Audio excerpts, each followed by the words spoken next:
Stop overcomplicating your events. I'm serious. It doesn't have to be that hard. Welcome to the Experiential Edge.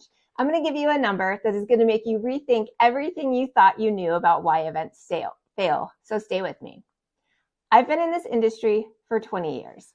I've planned events, I've consulted on events, and I have taught event professionals how to think differently about their work. And in all of that time, one pattern shows up over and over again, no matter the budget, no matter the organization, and no matter the type of event. We overcomplicate things. And I'm not pointing fingers because I've done it too. I've sat in planning meetings and said yes to another activation because we had room in the budget and space in the room. I have upgraded decor because a competitor did something flashy and we didn't want to look like we were behind. I've added breakout sessions and keynote speakers and experience layer after layer because more felt better. More production value, more entertainment, more money in the room, more wow and shock moments. And here is what all of that more gets us most of the time.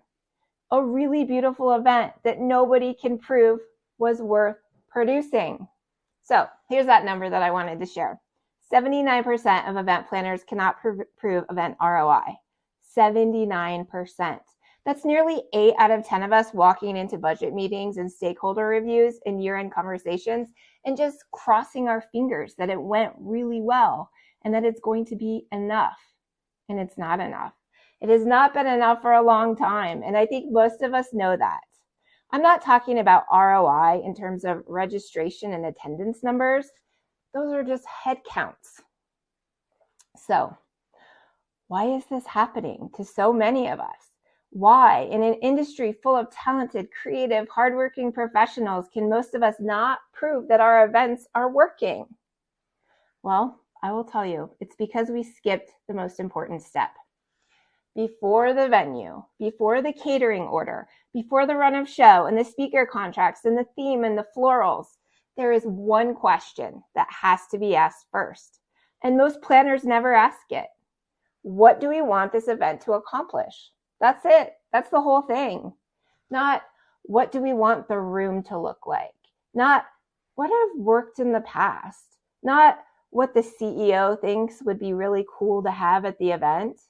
The only question we need to be asking is, what does this event need to accomplish? What is the specific, real business reason this event has to exist? When you can answer that in one or two clear sentences, everything that comes after it gets dramatically easier. The decisions that used to work feel like guesswork start to have obvious answers. The conversations with stakeholders that used to feel like you were defending yourself start to feel like you're reporting real results. Because when you know what you're trying to accomplish before you start, you know what success looks like. And when you know what success looks like, you can design toward it and you can prove it when you're done. So let me show you what this actually looks like in practice. Say you were planning a big sales kickoff. Big company, going into a growth year, new strategy from leadership.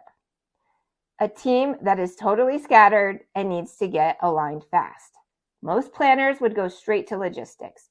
2 days, general session in the morning, breakouts by region in the afternoon, team dinner on night 1, closing keynote on day 2, done. But what if before any of that you stopped and asked, what does this event need to actually accomplish? And the answer that comes back is this.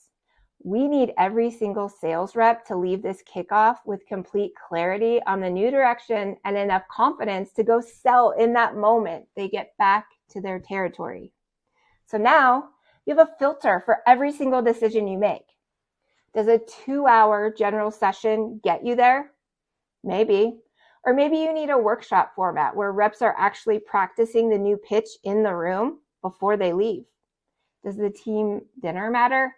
Absolutely it does, because connection and belonging build confidence. Does the closing keynote need to be a big name speaker, or does it just need to be the CEO standing in front of the room and drawing a direct line between every single rep's individual role and the company's growth goal? Every single decision runs through that filter. Does this get us to the outcome? If yes, it stays. If it does not, it doesn't matter how cool it looks. That is the difference between planning an event and designing for one. Now, here is where the proving part comes in, because I know some of you are thinking, okay, Jenny, this sounds good, but how do I actually show the results? Well, once you have your answer to that one question, you set your goals based on it. Real goals, specific goals. Not, we want people to feel inspired. Inspired by what? Do what? Your goal in designing an event is to make people do something, to make a purchase, to make a decision, etc. If your outcome is sales rep confidence and clarity, your KPIs might look like this.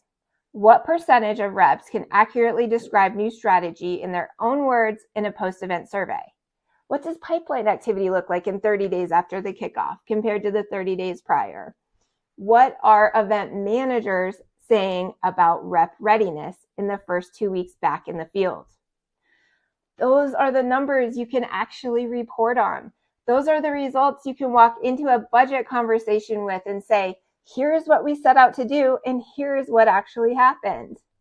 And this is the part that I love most about this approach. When you actually set your goals before the event, you design the event to hit them. You're not reverse engineering success after the fact. You're not scrambling to find metrics that make the event look like you actually achieved something. You engineer the outcome from the beginning. That is a completely different position to be in. This is the foundation of everything I teach inside the Certified Professional Experiential Strategist certification. The very first pillar of strategic experience design is purpose. It's not a tagline. It's not a theme. The actual business reason this event has to exist. And once that is locked in, every other decision, the behavior you want to produce, the emotion that drives that behavior, the activation and anchoring of the experience, the measurable outcome, it all has a foundation to build on. I want to say one more thing before I wrap up, because I think there is something underneath all of this. We're all complicating this, and we're not talking about it enough. I think that we add more because we're not really sure that the experience itself will be enough. We're not confident that what we're building is going to land. And instead of going back to the beginning and getting clear on what we're actually trying to do, we fill that uncertainty with more decor, more entertainment, more activations, more spend. We make it louder, hoping that nobody notices that it doesn't have a point. And the irony in all of that is that events move people. And the ones that get talked about for years, the ones that get budgets renewed without a fight and stakeholders calling you back, those events, they're almost never the most complicated ones. They are the ones where it is crystal clear what the event is for, where every design decision serves a purpose, where the people in the room can feel that someone thought about them and thought about what they needed to take away from that moment. Simple doesn't mean cheap. It isn't boring. It's very intentional. And intentional is what gets results. So here's what I want you to do before your next event. Before you open your budget spreadsheet or reach out to a single vendor, just sit down for a second and write down the answer to one question. What does this event need to accomplish? You can do that in 1 to 2 sentences. Be very specific, be very clear, and then that answer, that will be your filter for every decision that follows. Set your goals from it, build your KPIs from there, design your experience from it, measure it when it's over, and then walk into your next stakeholder conversation with actual results. That is the work. And the beautiful thing is that it's not complicated at all.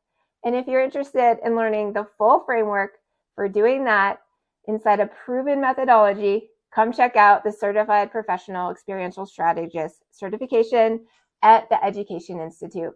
Thank you so much, and I will see you next week.